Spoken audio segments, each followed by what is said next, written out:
Hello කොහොමද? අද මම යන්නේ චීනයේ වෙන නගරයකට නෙවෙයි. වෙන රටකට. මම මේ යන්නේ මැලේසියාවලට. මේ වීඩියෝ ටික ගන්නකොට නම් මම මැලේසියාවලට ඇවිල්ලා ඉන්නේ කුවාලාලම්පූර් වලට. උදේ පාන්දර 2යි ගානට තමයි මට බේජිං වලින් ෆ්ලයිට් එක තිබුණේ.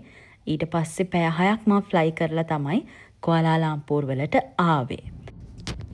එන්න කලින් නම් මං ටිකක් බයේ හිටියේ මට මේ ගමන තනියම යන්න පුළුවන්ද කියලා. හැබැයි එයාපෝට් එකට ආවට පස්සේ මට ඒ බය නැති වුණා. මොකද මං හොඳට ප්ලෑන් කරලා රෙඩි වෙලා තමයි ආවේ. මං හිතන්නේ ඒ නිසා තමයි මට ඒ බය නැති වුණේ.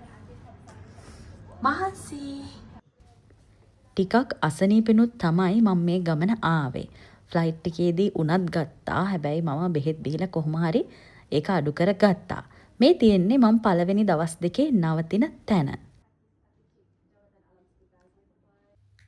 දැන් තමයි මම මගේ DJ එක අතට ගත්තේ. මට කම්මැලි වෙලා තිබුණේ මෙච්චර වෙලා මේ DJ එකෙන් මේ වීඩියෝ කරන්න මම ෆෝන් එකෙන් තමයි මෙච්චර වෙලා වීඩියෝ කරේ. වෙලාව 10යි. නෑ 11යි. ඉතින් මම හිතුවා 12ට හොටෙල් එකෙන් යනවා මම අද බඩු කේස් යනවා බලන්න.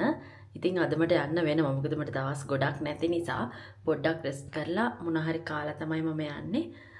ඉතින් මේ තමයි මගේ රූම් එක. හරිම ස්වීට් ලස්සන නයිස් රූම් එකක් තමයි තියෙන්නේ.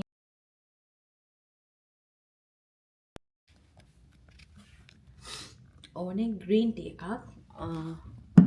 ඇත්තටම මේ සමහන් බොන්නත් ඕනේ. මට සනීප නැති නිසා බලමු. ඇත්තටම ටිකක් අමාරුයි. හැබැයි අද මම මගේ ෂෙඩියුල් එක නවත්තන්නේ නැහැ. මම කොහොම හරි හිතාගෙන හිටපු විදියට ඒ හැම එකම කරනවා කියලා හිතුවා. බෙහෙත් මල්ල කොහෙද? මම බෙහෙත් දාගෙන ආවා.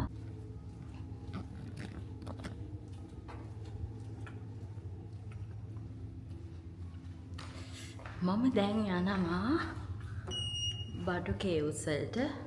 ඒ වගේම මට මේ මං තාම කෑෂ් මාරු කරගත්තේ නැහැ. ඒ නිසා මට බැංක් එකකටත් යන්න වෙනවා. බැංක් එකටත් ගිහිල්ලා මම යනවා බඩු කේව්ස් බලන්න. යමු.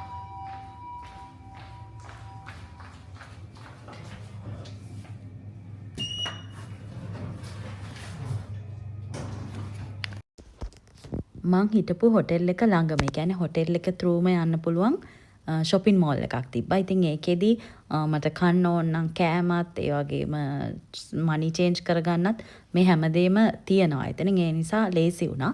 ඊට පස්සේ තමයි මම පිටත් උනේ. මම money change කරගෙන ටැක්සි එකක් දාගත්තා බඩු කේව්ස් වලට යන්න. මොකද බඩු කේව්ස් මට ටිකක් ළඟයි. ඉතින් ලොකු දුරක් නැහැ. ටැක්සි එකෙත් පොඩි ගාණක් රින්ගිට් 12ක් වගේ තමයි මට ඒ දුරට පෙන්නුවේ. ඉතින් ඒ නිසා මම හිතුවා ඒ ගාන ෂේප් නිසා ටැක්සි එකකම බඩු කේව්ස් වලට යනවා කියලා. මොකද දැන් හවස් වෙන්න ළඟ නිසා එතන මොන වගේ සිටුේෂන් එකක් තියෙනවද, කීයටද වහන්නේ, සෙනග ඉන්නවද, වහිනවද, ඒ මොකුත් මම දන්නේ නැහැ. ඒ නිසා මම හිතුවා හොඳම දේ ටැක්සි එකකින් ඉක්මනට යන එක කියලා. ඉතින් දැන් මම බඩු කේව්ස් යනවා. යමු. ඔන්න එහෙනම් මං ආවා.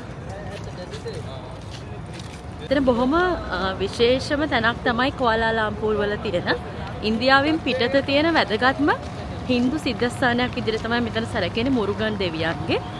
ඉතින් ඒත් එක්කම මේ හුණුගල් කන්දේ තියෙන ගුහා සංකීර්ණයක් නිසා තමයි මේ ස්ථානය වඩාත් ප්‍රසිද්ධ වෙලා තියෙන්නේ. ඒත් එක්කම මේ පාට පාටින් තියෙන පඩිපෙළ. ඒකත් එක්ක තමයි ගොඩක් අය මෙතෙන්ට එන්නේ. අවුවත් සැර වෙලාවක් තමයි මේක. හැබැයි මං හිතුවා කොහොම හරි උඩට නැගලා බලනවා කියලා. නැත්තම් ඉතින් මෙතනට ඇවිල්ලා වැඩක් නැහනේ.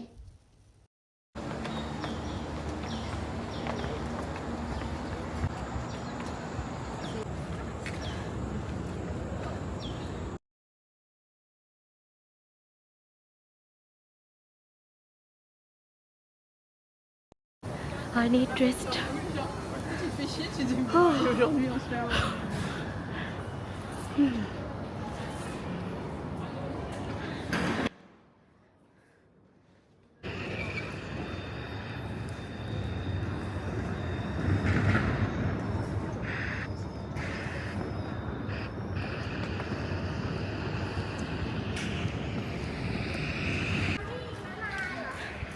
අපේ හස්බන්ඩ් ගෙදර ඉඳන් තමයි බලන්නේ.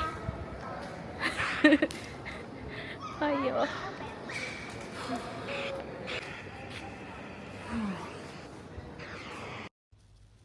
අසනීපත් නිසා මට ටිකක් වැඩියෙන් මහන්සි දැනුණා.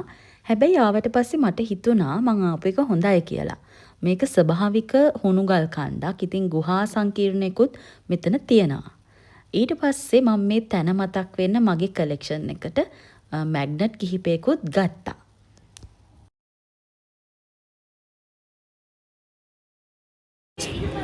තනියම ට්‍රිප් ආවම මෙන්න මෙහෙම තමයි ෆොටෝ ගහන්න වෙන්නේ.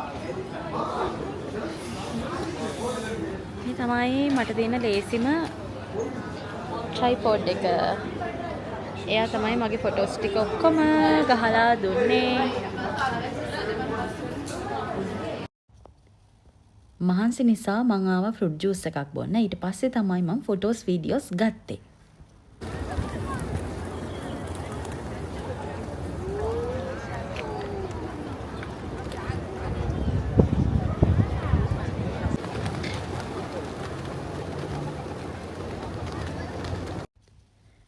මෙතන වීඩියෝස් ෆොටෝස් ගොඩාක් අරගෙන ඊට පස්සේ මම ගියා හොටෙල් එකට.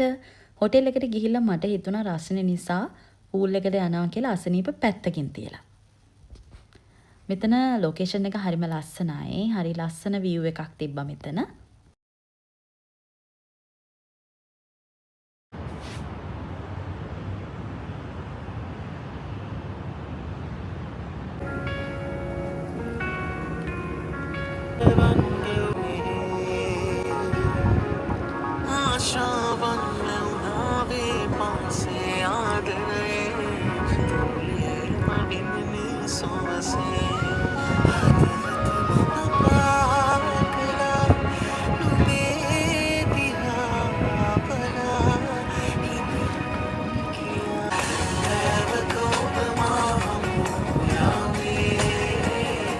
දැන් මං යනවා ට්වින් ටවර්ස් බලන්න.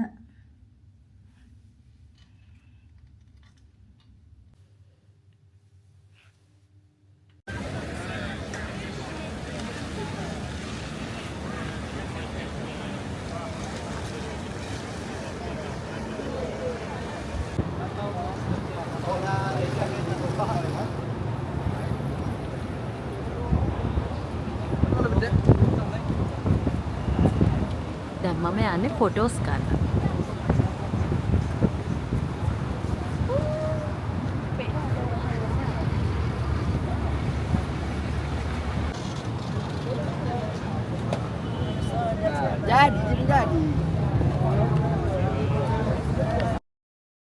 මෙතන ෆොටෝස් ගොඩක් අරගෙන ඊට පස්සේ මම මොනවා හරි කන්න කියලා ආවා. මෙහි ආපු දවසේම හැම මීල් එකටම වගේ මම මෙයාලගේ ටී එක try කරා. තේ තාරික් වගේ නමක් තමයි තිබ්බේ. ඒක හරිම රසයි. ඊට පස්සේ මම fried rice එකකුත් ගත්තා. මේ දෙක match වෙන්නේ නැහැ. හැබැයි හරිම රහයි. මේ විදිහට තමයි මගේ පළවෙනි දවස ගත වුණේ. ඕගොල්ලොත් බලාගෙන ඉන්නවනම් මැලේසියාවේ එන්න තනියම උනත් කමක් නැහැ එන්න. මෙහි හැම දෙයක්ම හරිම easy. එහෙනම් ආයෙත් හම්බෙමු.